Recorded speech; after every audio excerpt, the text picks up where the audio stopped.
بسم اللہ الرحمن الرحیم، السلام علیکم، میں ہوں محمد عثمان، آپ دیکھ رہے ہیں پروگرام حرفراز اور یہ مقبول جان کے ساتھ۔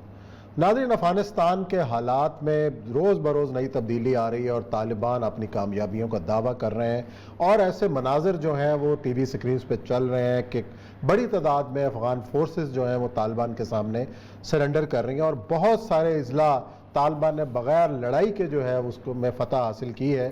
اور دوسری جانب ایک عالمی پریس کے اندر، سوشل میڈیا کے اندر ایک ویڈیوز چل رہی ہیں، ایک پروپیگنڈا چل رہا ہے کہ شدید لڑائی جاری ہے اور شدید لڑائی میں طالبان کا بھاری جانی نقصان ہو رہا ہے، لیکن جو گراؤنڈ ریئلٹی وہ ہے کیا، جو اس کا ذکر کریں گے، اور اس پروپیگنڈے کے پیچھے ہے کیا، اور پاکستانی قوم کو طالبان کے نام پر، افغان طالبان کے نام پر کس طریقے سے ڈرایا جا رہا ہے کہ وہ آ گئے تو کیا ہوگا۔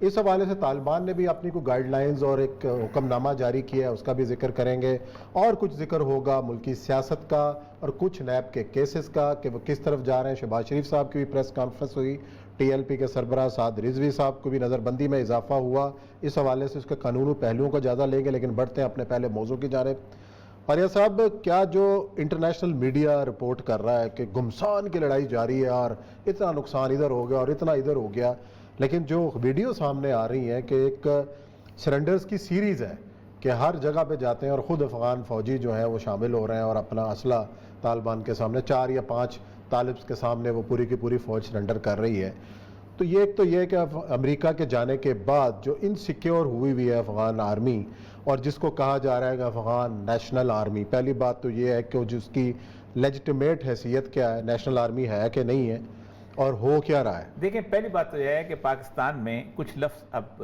پاکستان کا انٹرنیشنل میڈیا کو بھی کچھ لفظ اب بولنا بند کر دینا چاہیے۔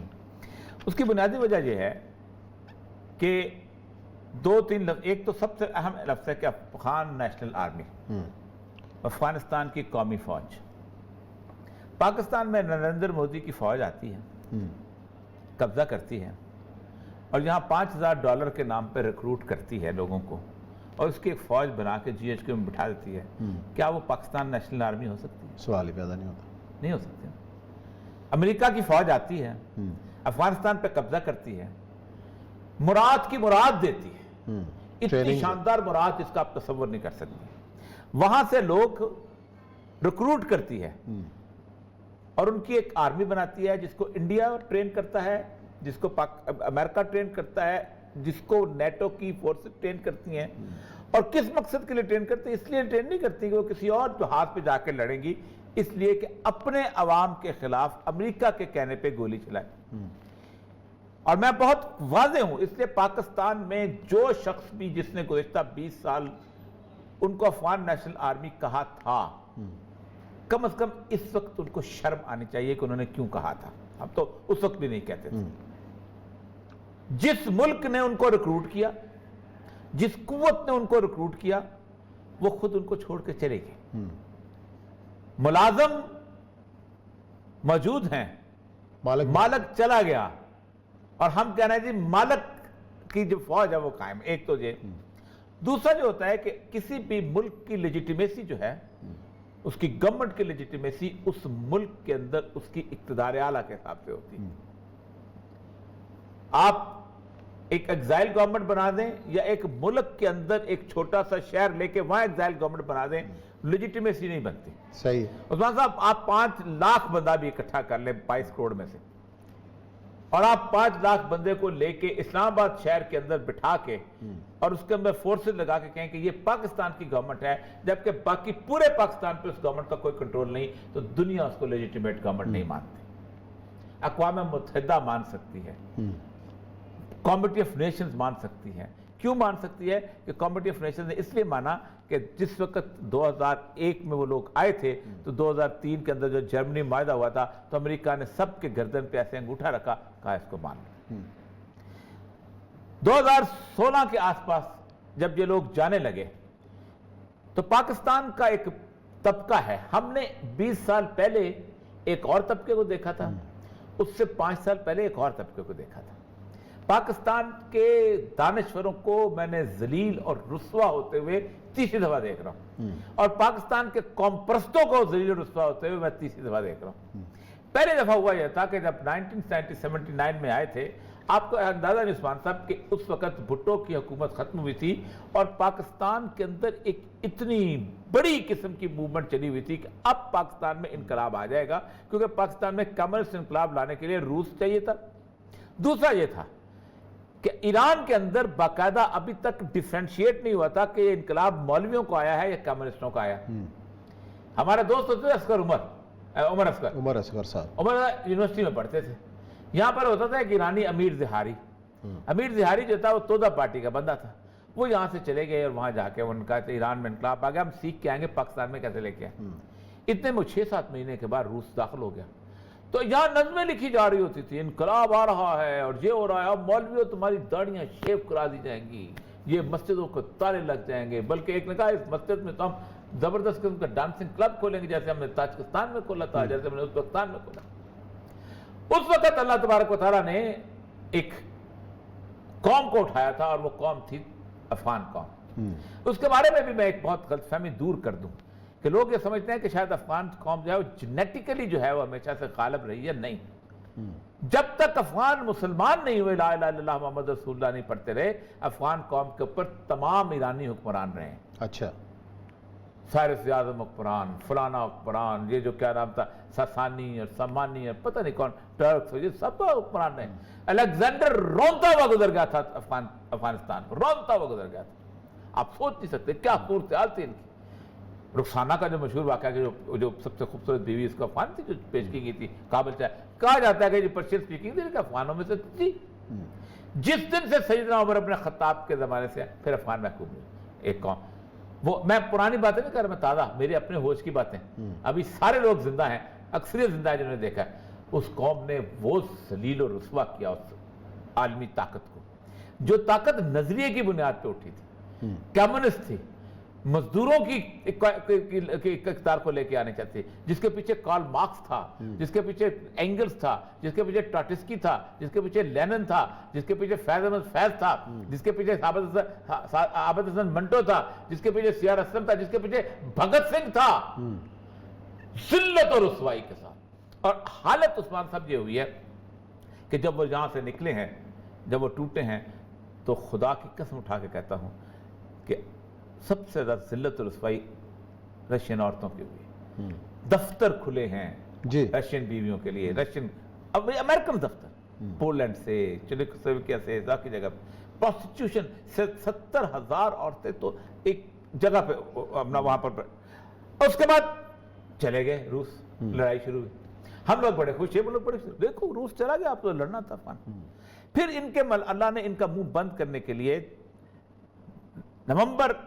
جون 1994 کو 14 بندوں کی ایک چھوٹی سی طاقت طالبان پیدا کر دی۔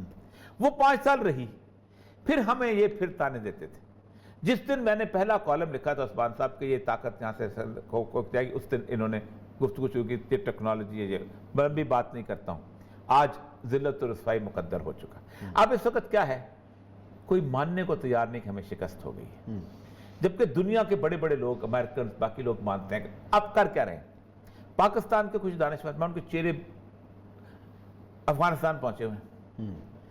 اب مجھے یہ بتائیے، جس وزیر خارجہ کو امریکہ نے اس قابل نہیں سمجھا کہ طالبان سے نیگوشیٹ کرتے ہوئے اپنے ساتھ انٹرپریٹر کے طور پہ رکھ لے، اچھا، جس وزیر خارجہ کو امریکہ نے اس قابل نہیں سمجھا کہ طالبان کی نیگوشیشنز کے پیپر شیئر کر لے، جس کو یہ نہیں کہا کہ چلو یار اور کچھ نہیں تو کم از کم جو ڈرافٹ بن رہا ہے اس کو ڈرافٹ کو تم ایک دفعہ ری ڈرافٹ کر لو، یہ جا کے اس کا انٹرویو لیتے ہیں، اور وہ جا کے آئے کہتا ہے جی امن اور یہ اور وہ چاہتے ہیں اور بین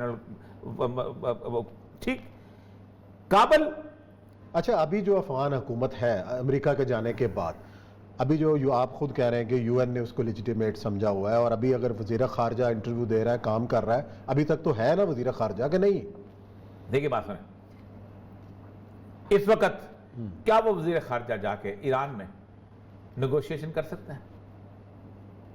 کیا وہ روس میں جا کے اس طرح نیگوشیشن جیسا طالبان کر رہے ہیں؟ ظفر اللہ صاحب نے بڑے پچھلے پروگرام بڑا زبردست کیا، انہوں نے کہا کہ فلیچر اسکول آف ڈپلومیسی میں طالبان کی ڈپلومیسی جو ڈسکس ہونی چاہیے کہ یو آر